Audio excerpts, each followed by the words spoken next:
드디어 야곱이 이제 떠나게 됩니다. 야곱이 떠나는 것은 자기가 원해서 떠나는 것은 아닙니다. 하나님께 장자권 또 축복권을 다 받았는데도 불구하고 그러면은 더 행복하여져야 될 것인데 오히려 이때부터 고생이 시작되고 있습니다. 그래서 오늘 성경에 나오는 돌베개의 의미, 또 사닥다리의 의미에 대해서 한번 좀 나누어 보도록 하겠습니다. 야곱이 떠나는 것은 그 원인은 바로 방법이 잘못되었다 하는 것입니다. 야곱의 입장에서 볼 때는 에서는 장자권도 무시하고 있고 하나님의 복에 대해서 별 중요하게 생각하지 않는 것 아니냐. 그래서 에서보다는 내가 맞다. 그리고 어머니께서 시키신 대로 내가 한 거지 내가 뭐 잘못한 게 뭐 있느냐. 그렇게 이야기할 수도 있고 또 하나님께서 분명히 언약으로 주시기를 큰 자가 작은 자를 섬기리라고 말씀하셨기 때문에 당연한 것을 내가 했는데 왜 그러느냐라고 이야기를 할 수도 있지만은 이때부터 도피의 길로 들어서게 됩니다. 신명기 7장 3절 4절에 보면요. 신명기 7장 3절 4절에 보면은 에서가 뭘 잘못하고 있는 것이 또 나오고 있는데요. 신명기 7장 2절부터 4절까지 제가 읽어보겠습니다. 내 하나님 여호와께서 그들을 내게 넘겨 내게 치게 하시리니 그때에 너는 그들을 질멸할 것이라. 그들과 어떤 언약도 하지 말 것이요 그들을 불쌍히 여기지도 말 것이며 또 그들과 혼인하지도 말지니 내 딸을 그들의 아들에게 주지 말 것이요 그들의 딸도 내 며느리로 삼지 말 것은 그가 내 아들을 유혹하여 그가 여호와를 떠나고 다른 신들을 섬기게 하므로 여호와께서 너희에게 진노하사 갑자기 너희를 멸하실 것임이니라. 그러니까 순수 혈통의 의미, 하나님께서 말씀하시기를 하나님께서 정한 그 백성들은 하나님께서 정한 백성하고만 결혼을 해야지 다른 쪽으로 가지 말아라고 이야기를 하고 있습니다. 사람들은 사람의 생각으로 이야기할 때는 왜 다른 사람들하고 다 같이 교류하면서 또 이렇게 하면 되지라고 생각하고 있지만은 하나님은 다릅니다. 하나님은 정한 사람 따로 있고 하나님께서 버린 사람이 따로 있습니다.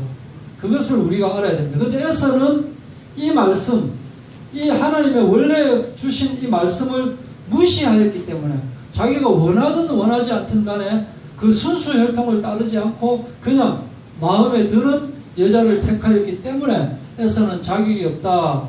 그런 내용이 되겠습니다. 그래서 도피의 길로 들어서게 되는데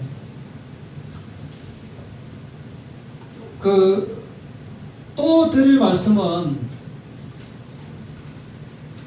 우리가 예배 때문에 또는 전도 때문에 또는 뭐 선교 활동 때문에라고 하면서 야곱 같은 생각을 할 수가 있다. 하나님의 일을 내가 하는데 뭘 그러냐라고 하면서 틀린 방법을 정말 너무 많습니다. 보시면 관심 안 가져서 그렇지 조금 관심을 가지고 보시면 제가 서울에서도 두 교회에서 다 목격을 했습니다. 주일날에 이렇구나. 이제 단편적인 예를 들자면 어찌 보면 아무것도 아닐 수가 있거든요. 그 교회가 좀 큽니다. 큰 교회인데 거기 이제 지하 그 큰 교회의 지하는 주차장으로 되어 있습니다. 지하 몇 층까지 주차장으로 되어 있는지 모르겠는데 거기에 어떤 분이 지나가다가 잠깐 거리 차를 대었어요. 차를 댄 시간은 10초 정도입니다. 그 10초 정도 사이에 장로님 같은 분이실 거예요. 아마 장로님인지 아니면 좀 높으신 분 같은데 정말 누가 보기에도 좀 안타까울 정도의 그런 욕을 퍼붓는 거예요. 성경책을 들고 아주 점잖게 해서 대가리가 썩지 않았으면 어떻게 눈이 달린 사람이 교회 앞에 주차장 앞에 지금 시간이 이런 시간인데 이 시간에 교회 앞에 차를 막고 있는 저놈이 저기 대가리가 정신 박힌 놈이냐 안 박히느냐 하고 어떤 분이 이야기를 하니까 다른 사람이 같이 따라서 이야기를 하니 그분의 입장에서는 맞거든요. 왜냐면 지금 주일날 지금 막 예배 살려고 차들이 몰려오고 있는데 거기 앞에서 차를 대고 있다니 이게 말이 되느냐는 건데, 불신자의 입장에서 보면 그러니까 너가 개독교다라는 말을 할 수밖에 없는 거예요. 이게 또 하나는 지하철에서 예수 믿으세요라고 하는 이제 할아버지겠죠. 제가 보니까 예수 믿으세요라고 하면서 지나갑니다. 그런 사람들 가끔씩 있는데, 그냥 예수 믿으세요, 예수 믿으면 천국 가게 됩니다, 그 정도 하면 되는데, 지나가다가 저 비키세요, 왜 비키세요, 전도하는데 길 막지 마세요 라고 하면서 또 심지어는 뭐라고 하냐면, 아가씨 뭘 생각하고 있어요? 돈 생각하고 있어요? 애 생각하고 있어요? 예수님을 생각하세요 라고 지나가는 겁니다. 그분은, 그렇게 전도하는 분은 그게 맞다고 생각하는 거예요. 그러니까 안타까운 일이다 이거죠. 이런 일이 계속 벌어지고 있다. 그건 어떤 본인은 하나님의 일을 한다라고 생각하지만 이게 틀린 방법이에요. 틀린 방법. 군대나 또는 회사나 이런 데서 보면은 자기가 최고 높은 사람 되면 밑에 사람 강제로 교회에 갖다 그냥 끌고 오는 거예요. 끌고 또 진급하고 승진하고 싶어가지고 또 따라오고, 돌아서서 욕하게 되고, 그 사람은 나중에 또 특정 종교에 대해서 강요했다라고 감찰 조사 받게 되고, 또 그 밑에 사람대로 또 그걸 갖고 또 씹고, 내가 이래서 교회 안 나간다 이렇게 돼버린다. 이게 지혜롭게 전도를 해야 돼. 내가 누린 이 하나님 예수님을 증거하면 되는 것이지, 그 방법이 아닌 이상한 방법으로. 그러면서 그분들한테 이제 지나가고 나니까 욕을 막 하거든요. 그런데 그분들한테 이제 또 뭐라고 하냐면, 때를 얻든지 못 얻든지 전파하라고 했는데 무슨 소리냐 이렇게 막 핑계를 댄다. 전번에 제가 말씀드렸죠. 때를 얻든지 못 얻든지 전파하라는 말은 그 뜻이 아닙니다. 성경 자식 위에서부터 자식 읽어보면 그 사람이 믿든가 안 믿든가 간에 그냥 전하라, 그 뜻이 아닙니다. 제가 분명히 말씀드렸습니다. 궁금하면 찾아보십시오. 절대 그 뜻이 아닙니다. 저 사람이 믿든지 안 믿든지 네가 전하라, 그 뜻이 아니라니까요. 근데 그 부분만 찾아가지고 막 하는 거예요. 그럼 믿는 사람이 그걸 보고 스트레스 받는데, 안 믿는 사람은 그걸 알아야 된대요. 자, 우리는 예수를 믿고 있습니다. 영적인 것을 알고 있습니다. 야곱은 장자권도 알고 하나님의 복도 알고 있습니다. 영적인 사실에 대해서 잘 알고 있다 이거예요. 그런데 야곱의 문제는 뭐냐? 육적인 것을 좋아하고 있다 이거예요. 영적인 것을 알고 있지만 영적인 것과 함께 세상적이고 육적인 것도 같이 열심히 추구했다 이거예요. 이것이 야곱이 넘어지는 이유가 되는 거죠. 육적인 것을 가지고 있다라고 하는 것은 죄의 성품을 가지고 있다라는 거예요. 영적인 것을 알면서 내 속에 예수 그리스도의 마음을 품고 예수 그리스도를 영접해서 예수 그리스도를 가지고 있지만, 그러면서 죄의 성품을 가지고 있는 사람들, 자기의 그 지위가 높아지려고 하는 사람들, 돈을 많이 벌려고 하는 사람들, 그게 누가 보면, 제가 다음에 지금 설교하려고 계속 지금 제가 이제 마음속에 생각하고 있는 건데, 누가 보면 그게 틀린 것이냐, 다윗도 부자지 않느냐, 아브라함도 부자지 않느냐, 막 그렇게 이야기를 하는데, 절대 성경에 나오는 말은 그런 뜻이 아닙니다. 자, 딱 이야기를 하겠습니다. 내가 너 예수 믿으면 치료된다, 너 예수 믿으면 부자 된다, 너 예수 믿으면 출세한다, 이 말은 틀린 말입니다. 자기가 그러면 무슨 마음으로 예수를 믿느냐? 나는 출세하기 위해서 예수를 믿겠다, 나는 성공하기 위해서 예수를 믿겠다, 나는 내 치료받기 위해서 예수를 믿겠다라는 게 되어버리잖아요.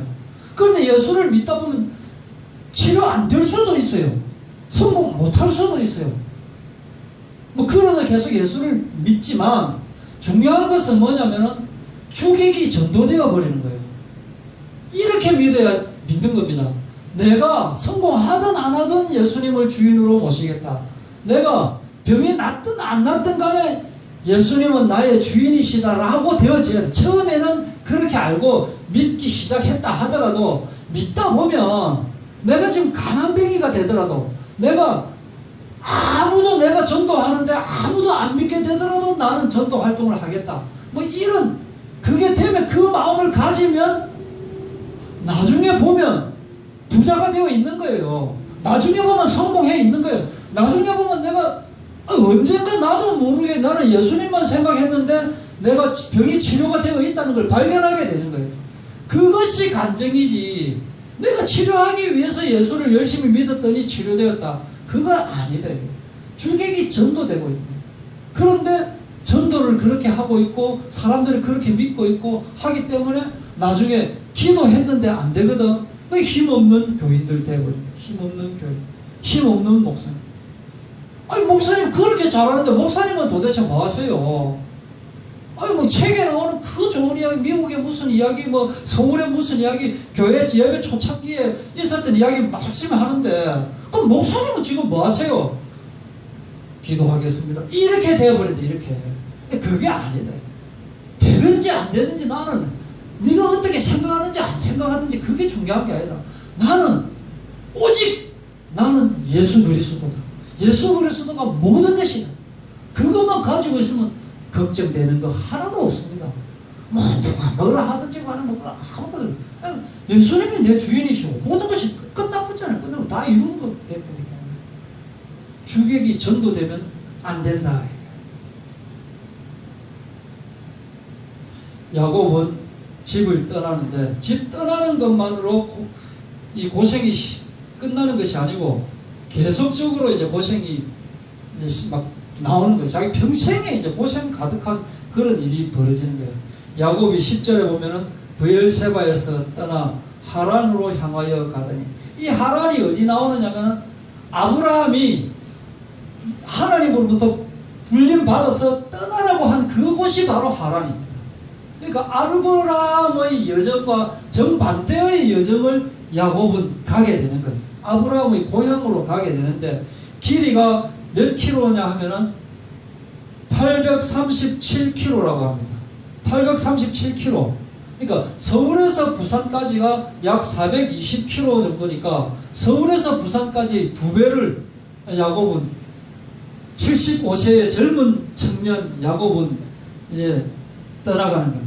어머니와 굿바이 see you again 하고 나서 그래서 영적으로 하나님으로부터 선택을 받았음에도 불구하고 그 사실을 모르고 세상적인 인간적인 방법으로 집착을 하니까 이렇게 고생을 하게 되더라 하는 거예요. 그리고 이 여정은 성경에서 시작은 밤으로부터 시작합니다. 그런데 이 여정의 끝은 동이 터오는 이 여명과 함께 끝이 나게 됐습니다. 28장 11절에 보면 한 곳에 이르러는 해가 진지라 거기서 유숙하려고 그곳에 한 돌을 가져다가 베개로 삼고 거기 누워 자더니 이제 밤이다. 이게 밤 그죠? 밤인데 이제 끝나는 무렵이 되면은 날이 새도록 야곱과 씨름하다가 하는 장면이 나오죠. 이제 덤토오르면서 야곱의 그 나그네 길이 이제 그 여정이 끝나가는 것이 되는 거예요. 이것은 뭐냐면은 야곱이 걸어야 하는 내적인 여정을 암시하고 있습니다. 시작은 뭐냐? 어두움이다. 성경에 나오는 어두움, 성경에 나오는 골짜기 뭐 이런 단어들 있죠. 이제 흑암 이런 것과 같은 이제 내용입니다. 그래서 광야에서 방황하고 있는 야곱의 모습을 볼 수가 있습니다. 이것이 시작되는 부분이에요. 마치 우리의 여정하고 같은 거예요. 우리가 뭔가 사랑 찾아 뭐를 찾아 이렇게 가지만 이 가기는 가는데 뭐가 보이지가 않는 거예요. 그냥. 네? 가기는 가는데 안 보이는 그러면서 마음속에 얼마나 이 미래에 대한 두려움이 가득 차 있을 것 아닙니까? 밤에 잘 때 뭐 도와주는 사람들이 있습니까? 아무것도 없죠. 무기도 없죠. 멀리서 짐승 울음소리 나지요. 하늘에서는 별이 반짝반짝하지요. 예? 막 밤에 얼마나 춥겠습니까? 또 내일은 또 어느 쪽으로 가야 되는지 또 내일은 뭘 먹어야 되는지, 그리고 아버지 생각도 나고, 형의 애서는 지금도 나를 죽이려고 지금 벼르고 있을까? 어머니가 지금도 내 생각하면서 울고 있는 것이 아닐까? 별별 막 생각이 막 나는 거예요. 또 내가 이렇게 형의 애서를 속이고 이렇게 한 거, 아버지를 속이고 이렇게 한 것에 대해서 동네 사람들은 얼마나 나를 욕할까? 막 이런 생각이 막 나는 거예요. 그러면서 또 어머니의 그 부드러운 음성이 막 들리고, 그런 부분이 바로 이 야곱의 입장에서 보는 이 내적인 이 여정이 돼. 고민과 갈등, 뭔가 이루어지지 않은 어떤 것들. 하나님께서 나에게 분명히 언약을 주셨습니다. 하나님께서는 우리에게 예수님이 그리스도이시고 예수님을 영접하면 우리는 모든 문제가 끝났다라고 하는데, 이 세상 현실에서 살아가고 있으면 뭐가 안 되는 거예요. 지금 외삼촌을 만나가지고 내가 형의 장자권을 뺏었다는 이야기를 할까 하지 말까? 혹시 내가 말 안 하는데 이미 소문 듣고 알고 있는 거 아이가? 그럼 외삼촌이 나를 또 어떻게 생각할까? 이 차디찬 땅바닥에 잠을 자면서 그런 생각을 하면서 하늘을 지붕 삼아서 쭈그리고 누워가지고 사람 찾아 행복 찾아 나섰는데 내가 왜 이 모양 이 꼴이냐, 그렇게 지금 생각을 하고 있다. 이때 하나님께서 찾아오셨다. 이것이 복음이다.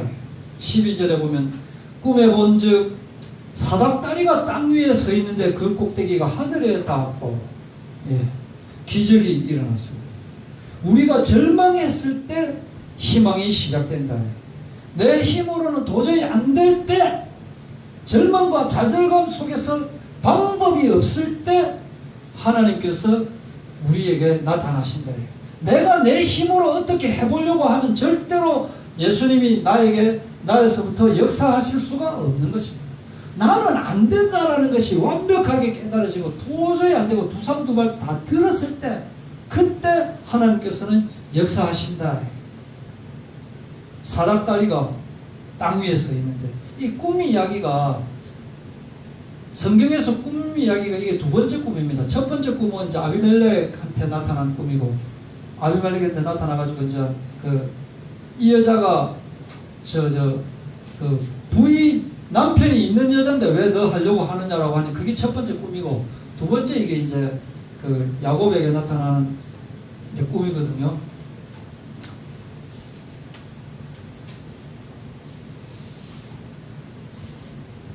나타났는데, 자, 야곱이 머문 자리와, 잘 보십시오. 이게 헷갈립니다.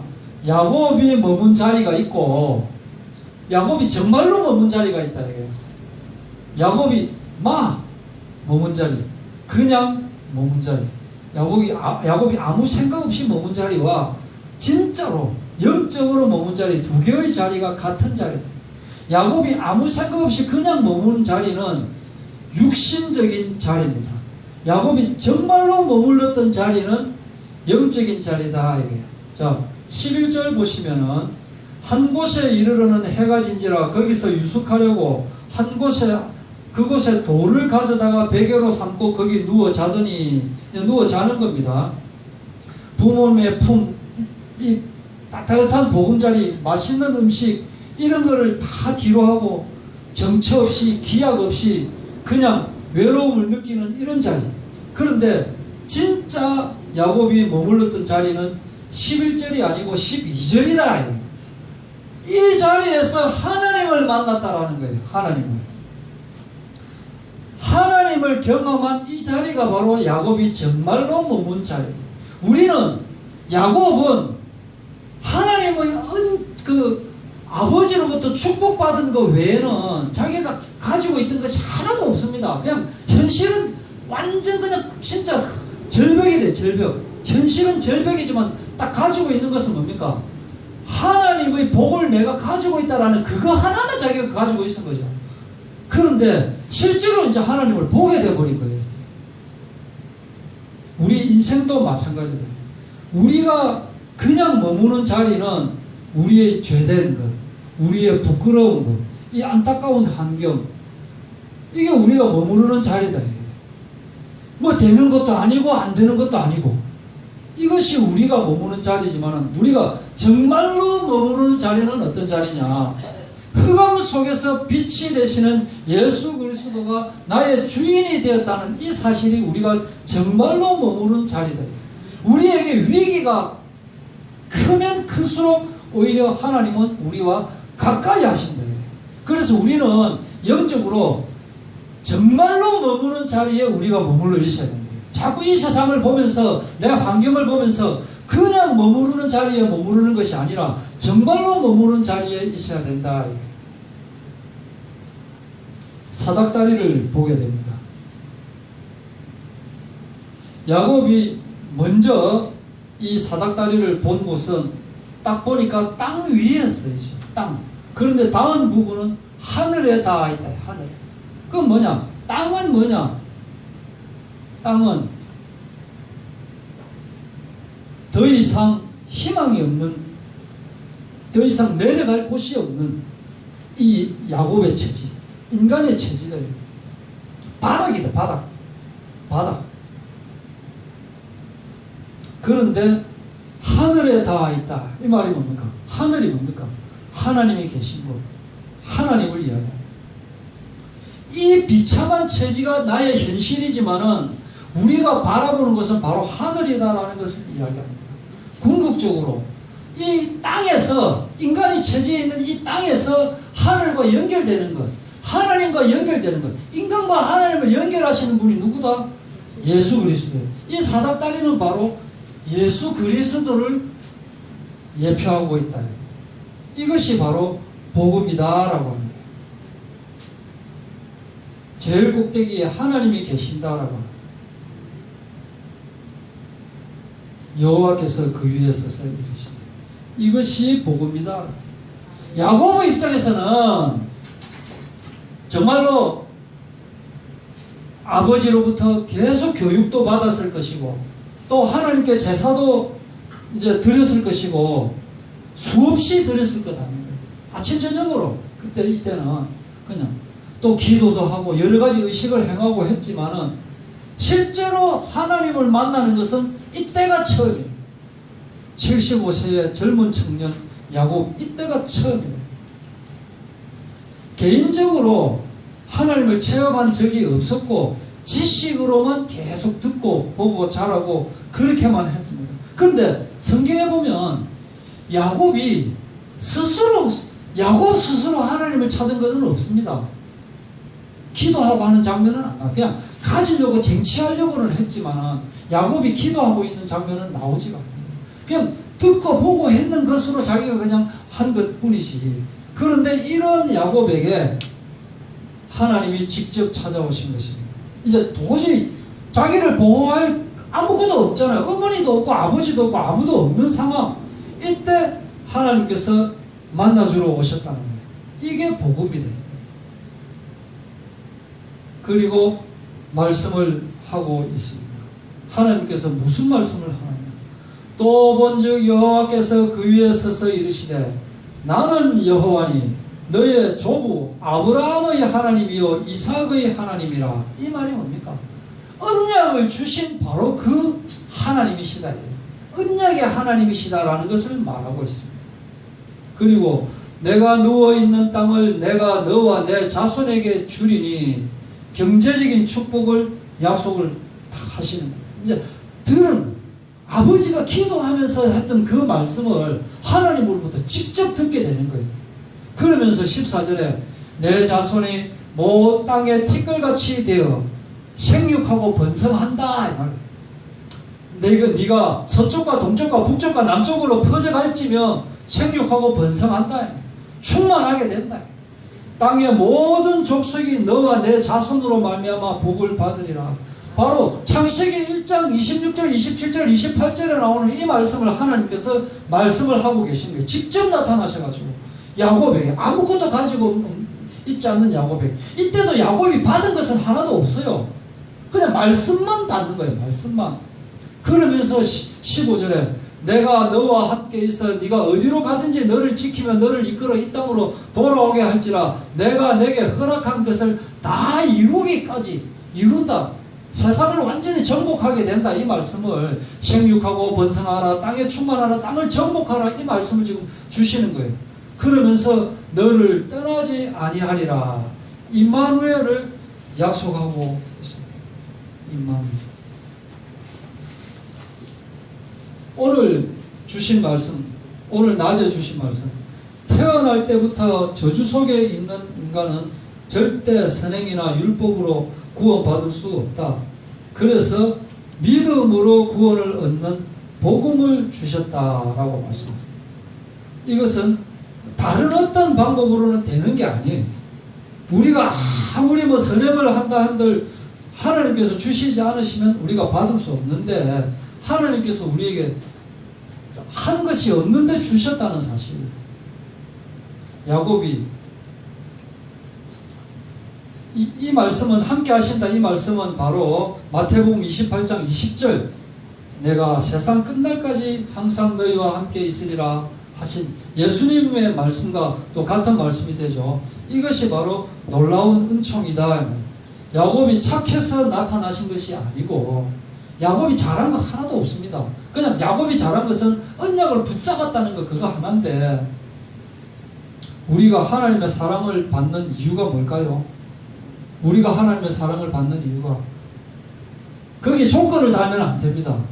하나님은 우리를 사랑하시기 때문에 우리가 하나님의 사랑을 받는 겁니다. 우리가 어떨 때는 그분을 걷어차고 거절하고 반항하고 욕을 하고 경멸해도 하나님의 사랑은 멈추지 않는다. 자, 나하고 함께 계신 어떤 거대하신 분이 있다는 사실을 우리가 알고 살아간다는 것, 이것보다 더 큰 발견이 있겠습니까? 이 세상을 창조하신 분이 나하고 함께 계신다는 것, 이것이 바로 놀라운 은총이다. 조건하고는 관계없는. 조금만 더 하겠습니다. 자, 야곱이 어떤 반응을 보이고 있습니다. 16절에 야곱이 잠이 깨어 이르되 여호와께서 과연 여기 계시거늘 내가 알지 못하였도다. 지금까지는 나는 영적으로 무지했다. 하나님께서 이미 와 계시는데 내가 몰랐다. 이 야곱의 감격은 하나님에 대한 자신의 무지를 깨달았기 때문에 이 감격이 이루어진 겁니다. 이전에는 하나님이 야곱에게 오시지 않았을까요? 이전에도 사실은 야곱에게 하나님은 이미 오신 것입니다. 다만 야곱이 교만했기 때문에 하나님께서 함께 계신다는 사실을 몰라봤다. 마음이 교만하니까 하나님을 몰라보게 됩니다. 마음이 교만하니까 관심이 자기한테 관심을 가요. 야곱은 정말 이기주의입니다. 지밖에 모릅니다. 따지고 보면. 그죠? 아버지한테 뭐 해준 거 하나도 없죠. 뭐 한 거 하나도 없어요. 그러니까 자기한테 좋은 것만 지금 추구한다. 그러다가 이제 광야에 그냥 혼자 내버려진 거잖아요. 그때 이미 와버린 하나님을 발견해버린 거예요. 하나님. 아, 이미 와 계시구나. 이미 와버린 하나님이시구나. 그전에는 몰랐는 거예요. 욥도 내가 주께 대하여 귀로 듣기만 하였사오나 이제는 눈으로 주를 배움나이다. 아, 사실은 하나님이 지금 바로 나와 함께 계시는구나. 이걸 이제 깨닫게 된다. 우리는 우리 눈에 여러분한테 진짜 하나님께서, 예수님께서 어느 날 꿈에 예수님이 쫙 나타나셔가지고 이렇게 했다. 그럼 어떻게 되는 줄 압니까? 여러분들 난리 나쁩니다. 여러분 기절할까봐 하나님이 못 나타나시는 거예요. 오히려 하나님이 나타나셔가지고 오히려 이렇게 될 수도 있어요. 이게 갑자기. 그래서 하나님이 그릇이 작아서 하나님이 안 나타나시는 거라니까요. 하나님은 나의 등 뒤에서 이미 와 계시는 예수님이다. 내 속에 이미 계시는 예수님입니다. 이 사실을 누리는 저와 여러분 되기를 바랍니다.